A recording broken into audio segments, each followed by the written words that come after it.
Hey my friends, it's me. After hiking the PADJELANTA trail, PADJELANTAleden, as well as part of the Kungsleden. I did Kungsleden 4 years ago, the whole northern Kungsleden. I did the southern one last year, not the whole, but half of it, and then I decided I do another hike in a Femundsmarka National Park. This was the southern part of the Kungsleden and a Norwegian National Park. So this time, first of all, what I needed for doing this 140k trail, PADJELANTAleden, which is one of the most beautiful trails I've ever done so far. It's really, really beautiful. I can only recommend do it once in your lifetime when you have the chance to do it. It's above the Arctic Circle, the Polar Circle, so it was midnight sun when I did it, beginning of July, end of June this year, and I just wanted to show you the essentials, what you need, maybe what you don't need, of course. This is maybe more important than what you need sometimes, right? Then maybe some advice, some tips from my side. So yes, I did it in less than 5 days, I would say. 3 full days, 2 half days, and 2 half days were very relaxing. I did a very long hike last 3 days, especially one day. This was a crazy one, over a lot of rivers and passes. Yeah. Okay, of course I had a backpack. It was a little bit too big, I would say, because I don't need a 48 kilogram backpack. Why not? Because every 12 to 15 kilometers you have a hut.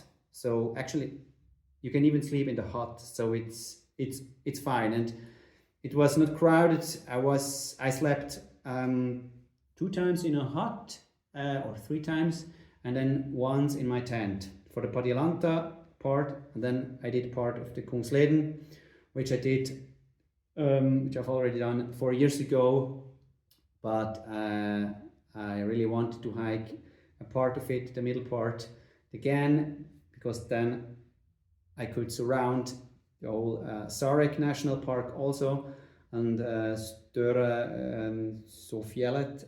So I experienced 3 national parks. Yeah, and it was great. It was really, really great.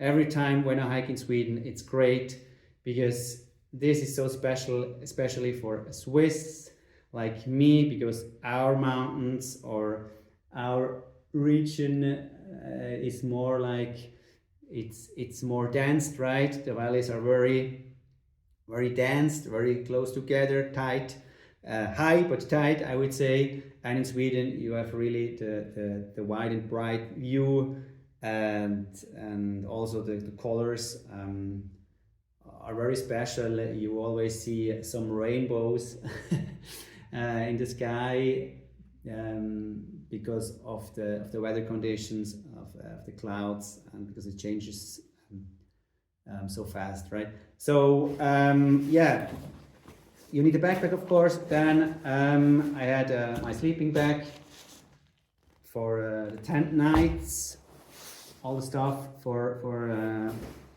the tent, and yes, a mattress, small one, also only if you go for tent nights, then you need it. Maybe not, maybe you're hardcore, but I need it because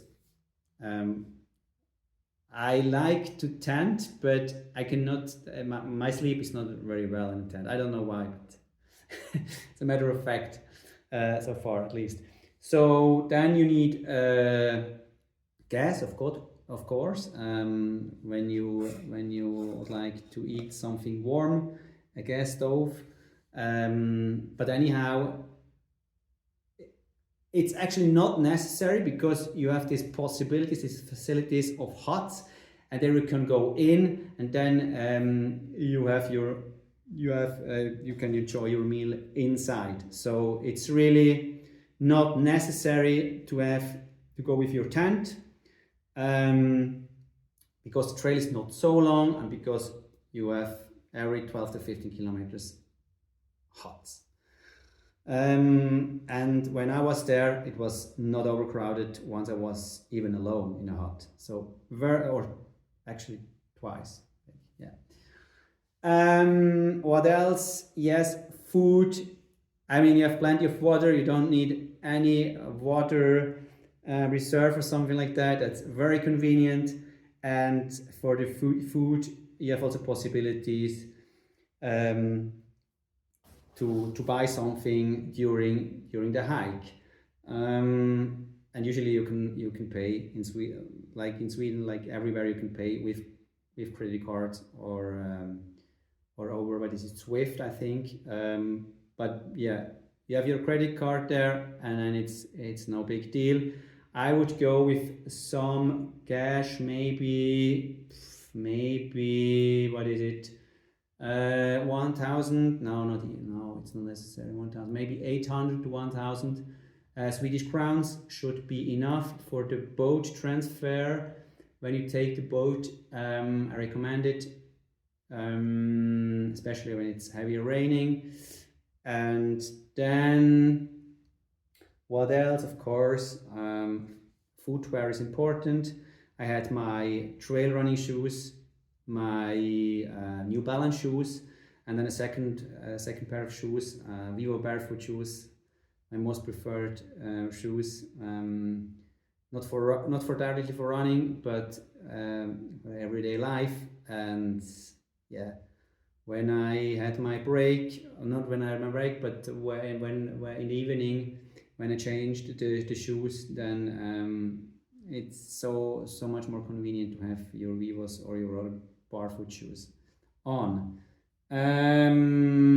What else can I tell you? Let me check. Navigation shouldn't be a big issue because you have these marked red points on the trail.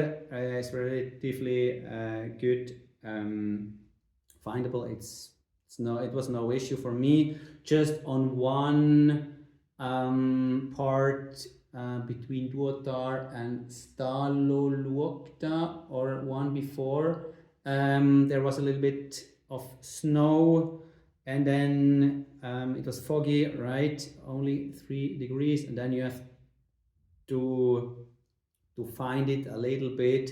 But I mean, anyhow, I recommend to download an offline map just to back you up, to be safe. And the rest, for me at least, was straightforward. Some river crossings you have to be cautious, but the rest you really can go like freestyle mode. Yes, I think that's all important. If you have questions, please write me a comment, DM me, whatever. And let me check what my screen says here. If I have, first aid kit is always important. Have something with you. Headlamp is not, it's no big deal when you go in the summer half, especially not when it's midnight sun, right? It's always bright. Sun protection, maybe a little bit for your face, but for me it was no issue. It was so high, it was so north. Yes, I think that's it for the important stuff. Yeah, if I forgot something, sorry. Then this is clear, right? A water bottle that you can drink something, and stuff like rain protection, of course. Yes, good.